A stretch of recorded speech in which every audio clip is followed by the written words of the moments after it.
Sometimes a story is just a story, but more often than not, they are a lesson cloaked in entertainment.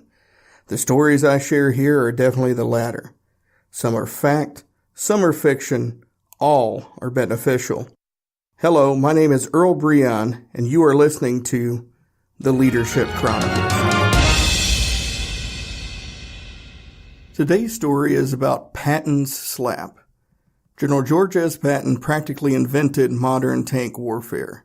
As early as the late 19-teens to the early 1920s, he was championing the development of mechanized armor as its own fighting element and not just a support element for infantry units.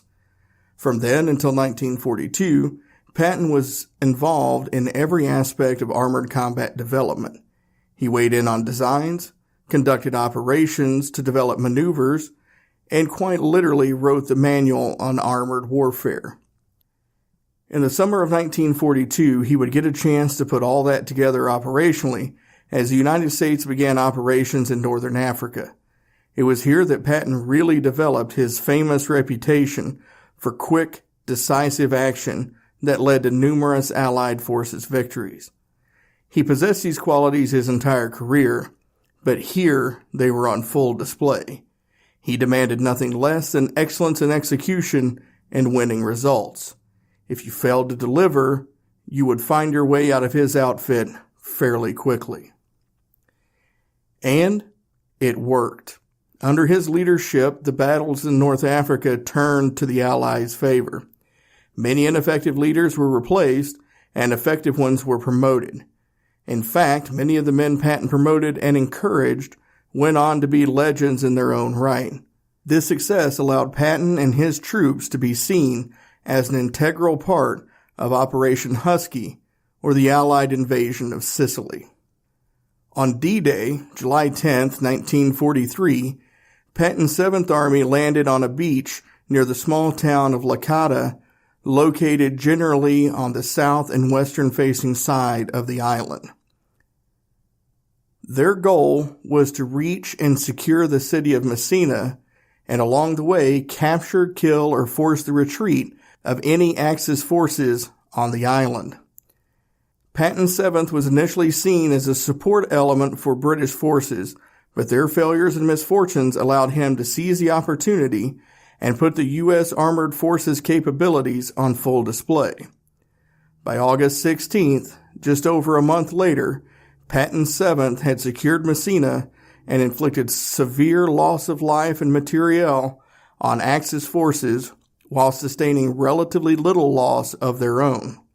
The campaign wasn't all success, however. Patton had a few controversies he faced along the way, mostly related to his lack of patience for the British and their slow advance, and his general contempt for Axis forces. Reports that his troops had mistreated and even executed prisoners of war didn't seem to bug him all that much. But thanks to his success and the love his men had for him, these controversies died out pretty quickly. It seemed as if he was almost immune to controversy. Immune, that is, until August 3rd, and then again on August 10th, 1943, when Patton caught wind that a couple of his soldiers were in evacuation hospitals, yet they exhibited no obvious signs of injury. Patton assumed that the men were facing cowardice and looking for an easy way out.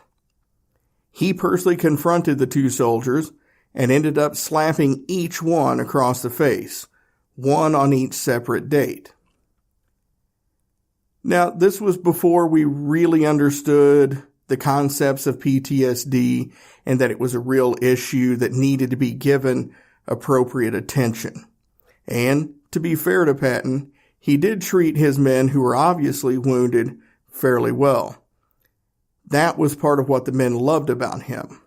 But not only was slapping subordinates a legal no-no, it did undermine the effectiveness of his leadership in a lot of people's eyes. As a matter of fact, Patton was forced to apologize directly to each of the men he slapped and later publicly apologize in a speech to his entire unit a few days later. Now, because of his reputation with the men, he was forgiven fairly quickly by most accounts. But back home, after news broke, his reputation was entirely in question. Congress pushed for his removal, but the Secretary of War was able to fight to keep him in service due to his, quote, aggressive winning leadership in the bitter battles which are to come before final victory. After the slapping incident, Patton would not command troops again for nearly a year. And when he was brought back to the field as part of Operation Overlord, it wasn't as an actual commander, but as a decoy. This was an example of what we called in military counterintelligence. You see, the enemy feared him.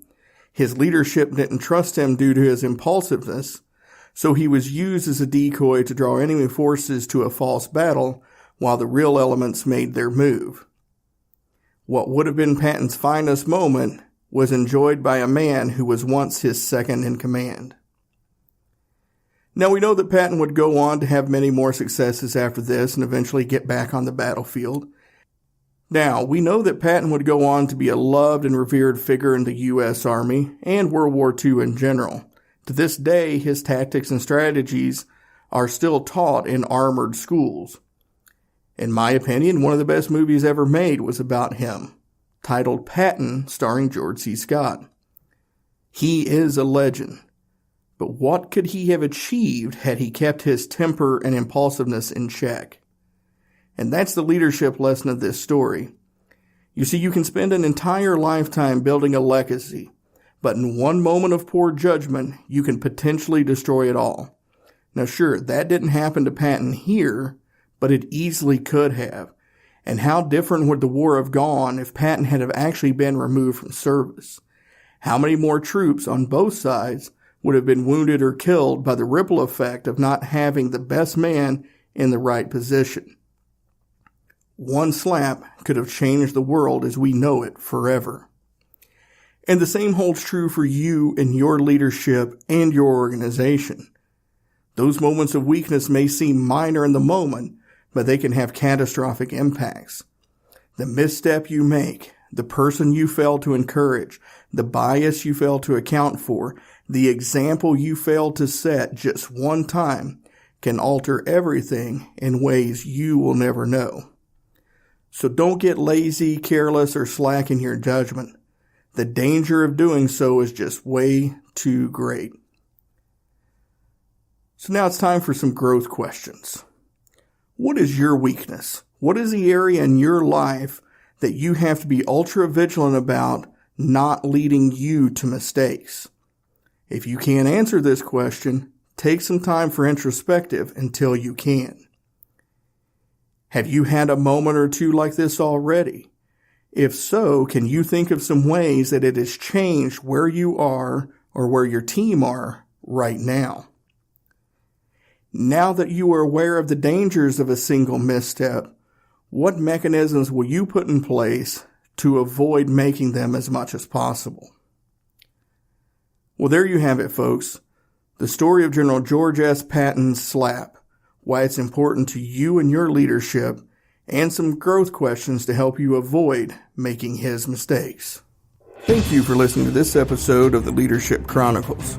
To continue the discussion, find me on Twitter at Earl_Breon, Facebook at facebook.com/laymanleadership, all one word, or email me at podcast@earlbreon.com.